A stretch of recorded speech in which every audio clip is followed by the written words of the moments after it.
Astăzi ne întâlnim cu o personalitate jurnalistică de talie internațională, Paul Kenyon, jurnalist BBC și câștigător al premiului BAFTA, care a relatat din zonă de conflict din întreaga lume, își lansează zilele acestea cartea Copiii, nopții, Children of the Night, la București.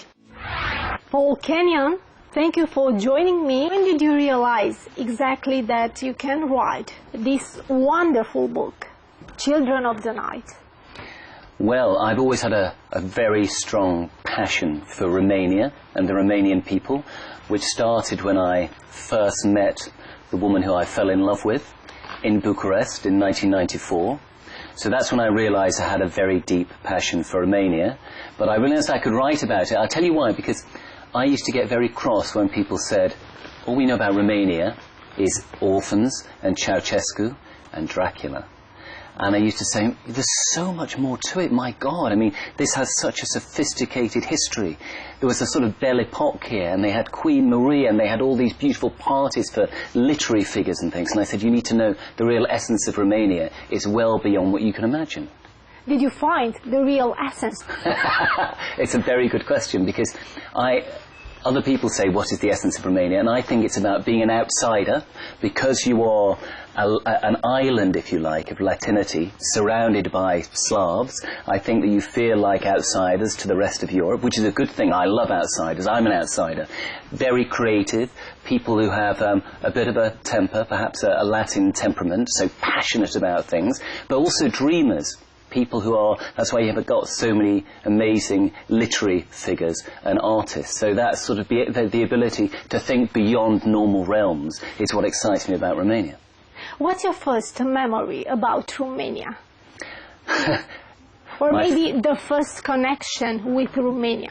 I'll tell you, when I first came to Romania, I remember coming through the airport at Otopeni, and I remember getting into the lounge there, and I remember looking up, and there were birds inside the terminal. So it was quite a basic, almost primitive terminal at the time, back in 1994, and I looked up and I saw these birds, and all they did was make me think, gosh, this is such a romantic place. There are broken windows, there are birds flying around inside. The real passion for Romania happened, of course, when I went to this beautiful, sparkling party where the British ambassador was supposed to be in a beautiful building, an old Baroque building, very close to where we're sitting now, and there were violinists and there was beautiful food, and I looked down through the people of this party and I saw a very beautiful woman, and I said to my cameraman, I'm going to marry that woman. And I've never said it before. It was really out of the ordinary for me. And he said, no, you won't. She's with the Romanians. And I said, no, I'm going to marry her. And I walked over to her and we started talking. And now I've been married to her for 25 years. Where did you get ideas, maybe historical documentation for your book? So I spent a lot of time... Because it's a book about the Romanian history, the Romanian modern history. Yes. Yeah, and I think it's important, if you don't mind me saying, that we all obviously understand our histories, but in order to get a new audience interested in Romanian history, I've told it as an historical narrative. So it feels like a novel when you read it. So it's written with a lot of colour and a lot of description. It's brilliant written. Oh, thank you. Yeah, I read a part of it. Good. Well, and all the characters in Romanian history really lend themselves to that.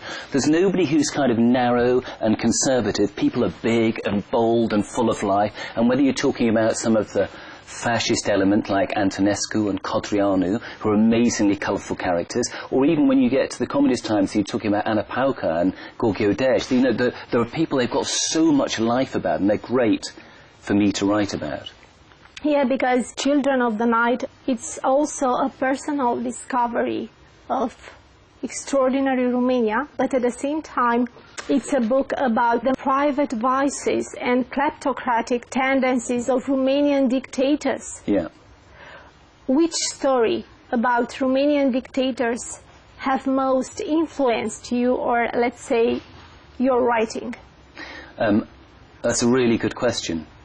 I think one of the remarkable things about Romania is that it had a series of dictators, one after the other, and very bad governance. So, you know, you have a position where you have a fascist-leaning government, so you have Codreanu, but Antonescu with the Iron Guard, and then you have, you basically have a royal dictatorship, of Carol II, which is extraordinary. And then you have Carol II deposed, and then you have a communist dictatorship, and then you have a revolution. So all these extremes. And of course the question is, why has Romania had such terrible governance for so long, repeatedly through those years? And that's interesting, and that's to do with the fact that once the germ that was set, if you like, it repeated itself again and again. And I think it's a really important thing, particularly, you know, given that the Queen of England has just very recently died. Somebody said something interesting about her, which I thought reflected on Romania, which is that a lot of dictators, and when I think of some of the Romanian leaders, they always think when they become leader about what people can do for them, because they're the leader. And actually, Queen Elizabeth, my queen, did it the other way around. She was constantly thinking about what she could do for the people. And that service, I think, is really important. And I don't think, you'll correct me if I'm wrong, but I don't think there have been many Romanian leaders who spend their time trying to think about what they could do for the people of Romania. So there's been bad governance, and it's been a terrible cycle of bad governance. Yeah. The impact of Queen's loss, I think, will be huge and unpredictable, both for the nation and for the monarchy, from the British monarchy. How do you see it? I mean, what's your perspective? My perspective is that we have a really good king now, over the last few days, so King Charles III, and there's a lot of love for the royal family in the United Kingdom. Whatever people feel outside, in the UK, it's extraordinary. People sometimes argue about them and say, why are they so privileged? But in the end, they say, they bring a lot of good to the country. So it's about having a constant leadership. It's about having somebody from one generation to the next who's always there. So the Queen was the Queen since almost my parents were born, and they're pensioners now. So that continuity very few countries have. But also the Queen being very good for our image abroad. People, you know, if you say the Queen, wherever you are in the world, they tend to know you're talking about the Queen of England. So I think it's a good thing, and I think Charles will take over and be very selfless and have a life of good service on behalf of the British people. Paul, what's your brilliant message for the Romanian public? I find it quite difficult, you know, to say messages to the Romanian public, because I think some people watch and think, why is he writing about our country, and why is he telling us? Yes, why Romania? Yeah, and why Romania? And, you know, Romania is because, like I said, because I fell in love with somebody here, but I fell in love with Flavia. Yes. And the reason I fell in love with the country was because when I first came, if you think about it, it felt like the ground rules were still being set and anything was possible. So it felt like the beginning of time. Laws were being made. Iliescu had just begun. Whatever we think about him, it was like clean, fresh snow, and people were making their first footprints through it. And when you're there at the beginning of something, you feel almost like you've got a stake in it. And I know that the years that went before, almost half a century, were very damaging for a lot of Romanians, and a lot of people put that to one side now. But actually, if you skip back before the communist era and look at the amazing heritage of Romania, now all that kind of stuff made me very excited about it again. But I do think it's that being there at the start of something, around the start of something shortly after the revolution. Paul, you have received several honors and awards for the war correspondence, but which one is the most significant to you? Well, you know what I'm going to say, they're all... We already know you're a BAFTA-winning journalist. The BAFTA goes to Undercover Care, The Abuse Exposed, Panorama, Frank Simmons, Paul Kenyon, Matthew Chapman, and Joe Texas.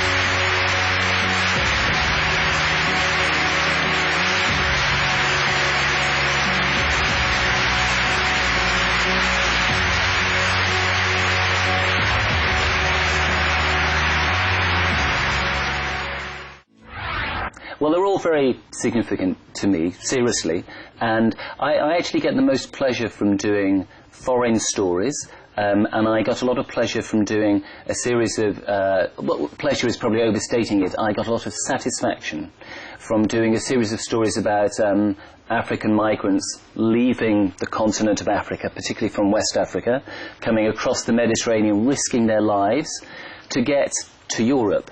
And that was really important to me, and I won a number of awards for that reporting. And it was still very fresh and new. Nobody was doing that kind of journalism at the time. So it was to show the real people behind the statistics. Because in the UK they used to say, X thousand Africans have come to Europe this year. But if you go behind it, and behind the statistics, behind the figures, and find the faces and the real stories behind them. So he's giving a voice, really, to the poor and the vulnerable from Africa who wanted to come to Europe and who have every right, I think, to come to Europe. So that gave me a lot of satisfaction.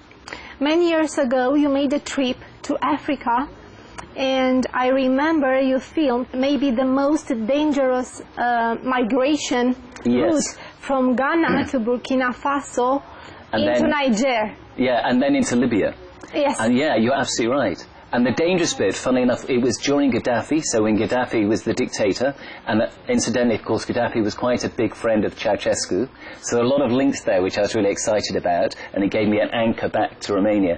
But I went across Libya during Gaddafi's time, and he allowed us to follow groups of migrants as they went across the Sahara Desert. Oh, so how was that moment for you? It was amazing. They tried to go across the Sahara Desert, sometimes with a single bottle of water, because they hadn't realised quite how far it was going to be, and people had told them, you know, you could probably walk it in a couple of days, and of course that was impossible, and there were dead bodies all along the route, young men who'd fallen down and died of dehydration, and they had empty water bottles in their hands, just flat out on the desert. I think you probably found lovely people, but with a strong view about the British colonialism.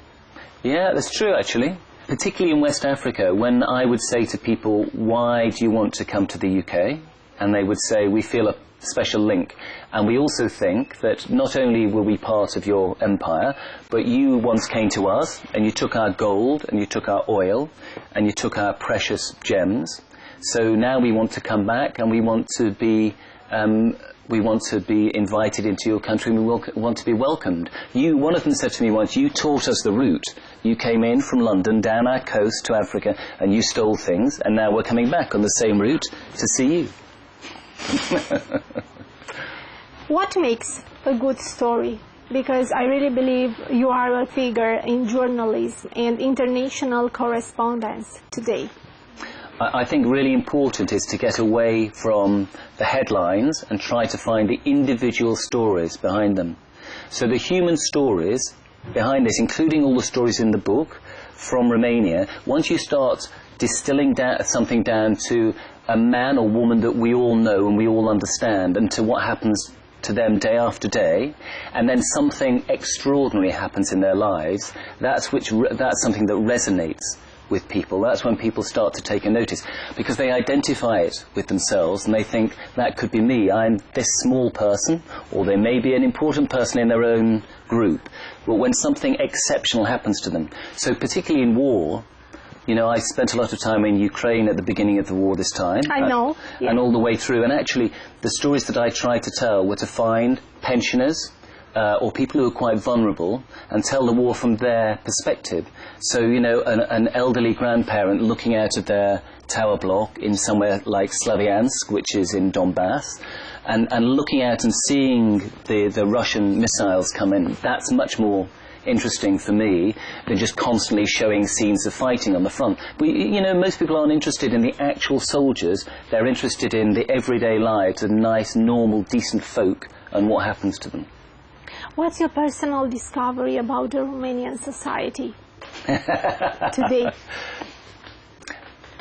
It's difficult, isn't it? Because there's a lot of corruption in Romania, but it's not as bad as it was. I think that what I find in Romania is I find a lot of artistic sensibility and a lot of excitement and a lot of free thinking. So, for instance, I was just in a coffee bar and somebody has drawn a huge piece of sort of graffiti art on the inside of a coffee bar, and it's fantastic. And it's because people are risk takers and because they're determined to make their sort of artistic imprint on things. So I love, what I see at the moment is people who are sparkling with ideas, and they want to sort of break out of what the world perhaps sees as Romania wrongly. They want to show how artistic and how celebrated the country is. So some of your fantastic artists from up in Transylvania, and some of the amazing art that I've seen over the last few years, and some of the great authors, That's what I want to celebrate in Romania. That's what I always tell my friends about. I say, if you go there, even for just a weekend, you'll come away and your head will be full of ideas, because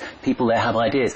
In Britain, things can be quite narrow and conservative, because we've all behaved in the same way for so long. And in Romania, it's like an explosion for your senses when you get here. That's what I always think when I come here. Whenever I come to Romania, so I arrived by plane last night, and it seriously fills me with excitement. So I'm like a little boy. I got off the plane and they're saying, "Oh my God, look at the amazing architecture. Let's go to one of these fantastic restaurants in the old town." Why not? But it's, you know, and everything about it. And I suppose it's partly to do with memories for me of when I met my wife here. But also I see everywhere I look little sort of pockets of history, of some significance to Romania's history.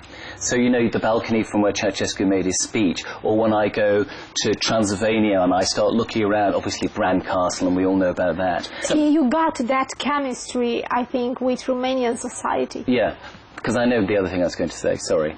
And I know you probably won't use any of this, but, and just going past the Arc de Triomphe and thinking that Queen Marie had stood next to there one time, and I look at it and I soak it all up, because Queen Marie is such a fascinating character to me, because obviously she was the granddaughter of Queen Victoria of England. So British people feel as though they have some old traditional connection with Romania because of Queen Marie. And Queen Marie, funnily enough, there's a lot of parallels between Queen Marie and I think Queen Elizabeth II.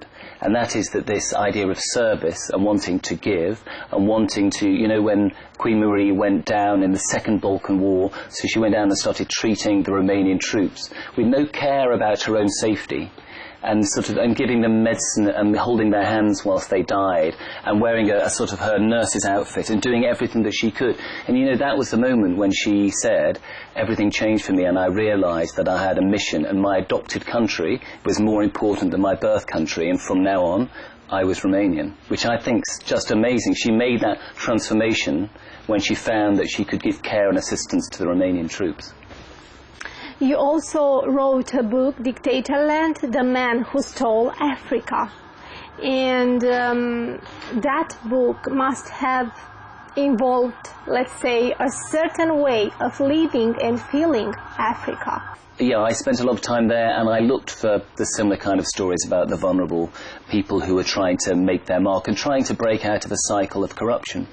So, and I've got to say, it was funny, all the time I was in Africa, I was always looking, because Romania is my passion, so I was always trying to find links with Romania, which some Africans thought was really odd. But places like Angola have an extraordinary link with Ceausescu, and Libya. So all the time I was in Libya, I was saying, "Do you remember Ceausescu?" And people would say, "Yeah, Gaddafi loved him." There's some great scenes in my book about when Ceausescu meets him, and the two, if you think about it, they're both big men, and they both want to rule their people, and they're both oil billionaires, really. They both had huge resources, so it's really interesting to see about that, how they interact with each other, when actually they both had individual power in their own country, but when they came up to each other, they actually felt as though there was some common bond.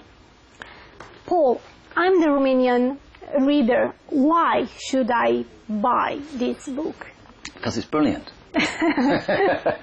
And why should you buy? I think, and I don't want to lecture anybody in Romania, because that's a very unattractive thing, but I think that a lot of Romanians, even though they might know or think they know the thread of Romanian history, a lot of people have said to me they didn't understand the colour of it, and they didn't understand the context of it, and they didn't understand the real detail or why people were motivated to behave in certain ways. So I think people will learn, particularly about the fascist period, and about Codreanu, who's this amazing sort of evangelical leader, who is also a fascist, but quite an attractive personality, and very good fun to write about, even though he had some repellent views. But him and Antonescu, who I know people still debate about whether Antonescu was good or bad, I think that when they read that, they will be able to draw their own conclusions about what he did and whether he took the right decisions at the right moments for Romanian history. Paul Kenyon, it was a pleasure to have this conversation with you, and thank you so much for joining me. Thank you for spending your valuable time with me today. Thank you, it's great fun.